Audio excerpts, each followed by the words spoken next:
So in this video, we're going to talk about renting versus buying.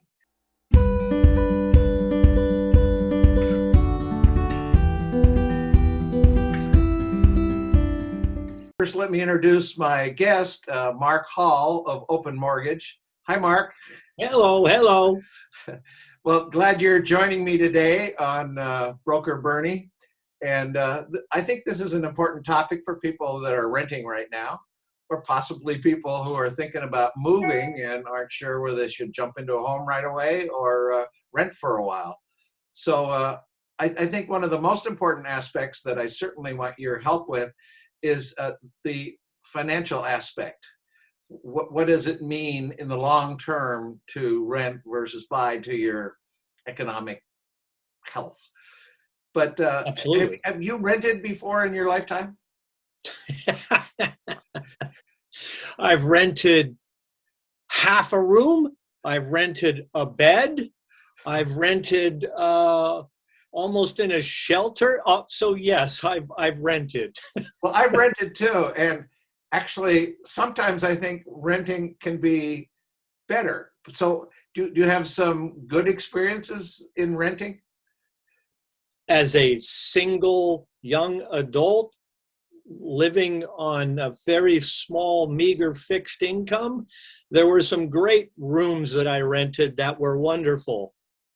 But as a family and starting to become an adult, thinking about, well, a time to be a little bit responsible and to be thinking about my future, renting came out of the picture. It was all about home owning and building equity. So depending on the stage of your life and the level of responsibility that one has, renting could be great, or it can be like the worst plan.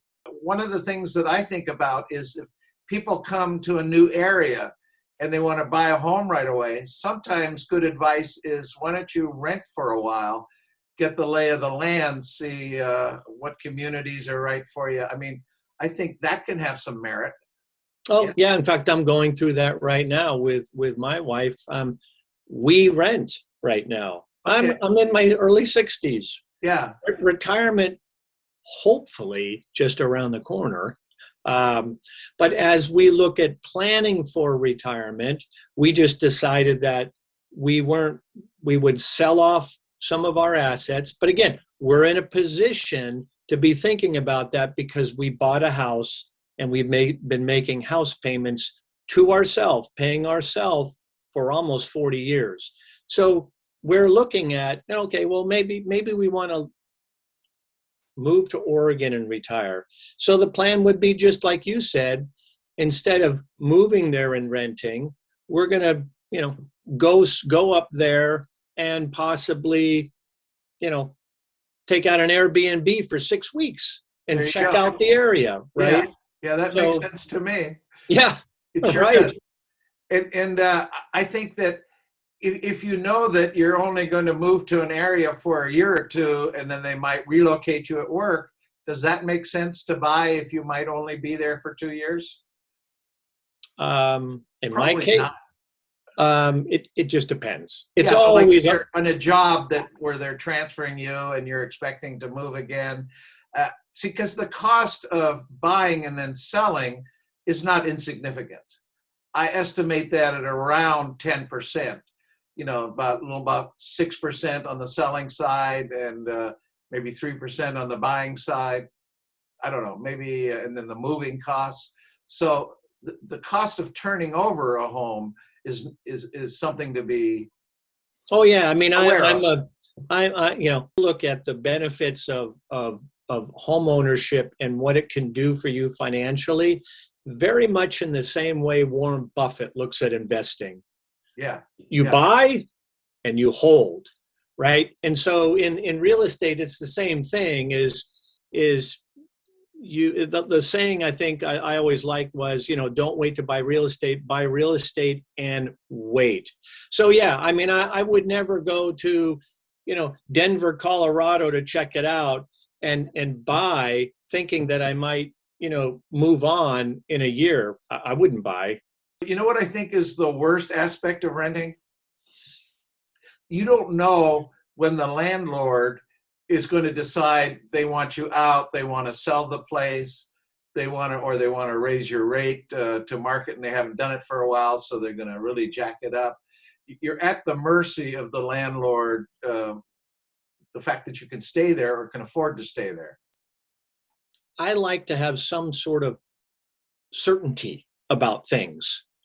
And when it comes to a roof over my head, that's one of the major things I want to have certainty over. And that's where renting, you're always at risk. There's always a level of uncertainty there. And that's a little unnerving to me personally. Well, my wife shares that view as well. I was born in Germany. We moved to Canada. Every year we moved. So I have like moving in my blood. And I get tired of a home, actually.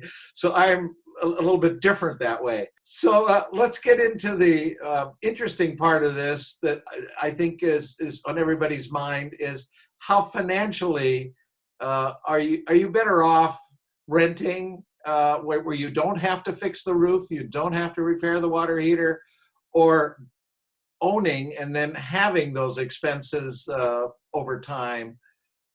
What do you say to that? But what I can say is, having been a lender for 25 years, I see people's investments. Basically, I see people's portfolios when qualifying for a home, and at various stages. And what I have discovered is the lion's share of these people, if they've been making a payment to themselves, if they've owned a home for any period of time, 20 years, 30 years, in California, right? In Northern California, especially, that's what I know the best in terms of the market. The bulk of their net worth is not in their 401k. All of us have to make a house payment, right? And no matter what age you are, let's say you're 30 or less, 35 or less, you're going to make a house payment for 30 more years, right? One way or another, you're going to be paying somebody. So that's 360 payments. 360 times you're going to write a check to either a landlord or for yourself. Wouldn't it make sense to have the majority of those 360 payments be paying you? So it doesn't matter. There's two, when someone says, well, should I buy now with the market and all? To me, it's kind of like irrelevant. The question is, how soon do you want to be paying you? And versus rent, which really is just going to a landlord who is growing the equity in the house you're living in. That's right. Yeah. That's right. And when you get a 30-year mortgage, Bernie, it's a fixed rate. It's a fixed payment. It makes it easier to budget because that payment doesn't change. Does a landlord hold and fix the rent payment? No.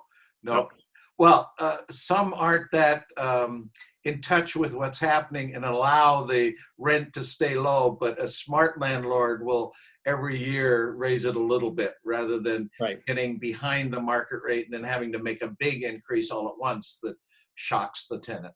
Right. Yeah. Well, and another point too about how nice it is to have a mortgage is there will be times when you actually can lower your payment by refinancing. So sometimes the rates will drop and all of a sudden you go, oh, let's lower our payment. Case in point, during the coronavirus, the rates dropped tremendously and a lot of people are refinancing. And I had a client in Petaluma who had a big second mortgage. He did some remodeling on his home. So we refinanced him. We paid off, we took some equity out, paid off the second mortgage. He saved.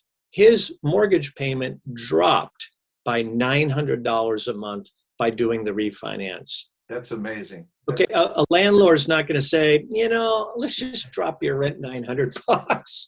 So another totally cool thing about, again, owning a home and having these sort of not well-known benefits fixed payment, silent deposit into equity. You can lower your payment at times. You can use the equity to pay off debt or help you finance college education.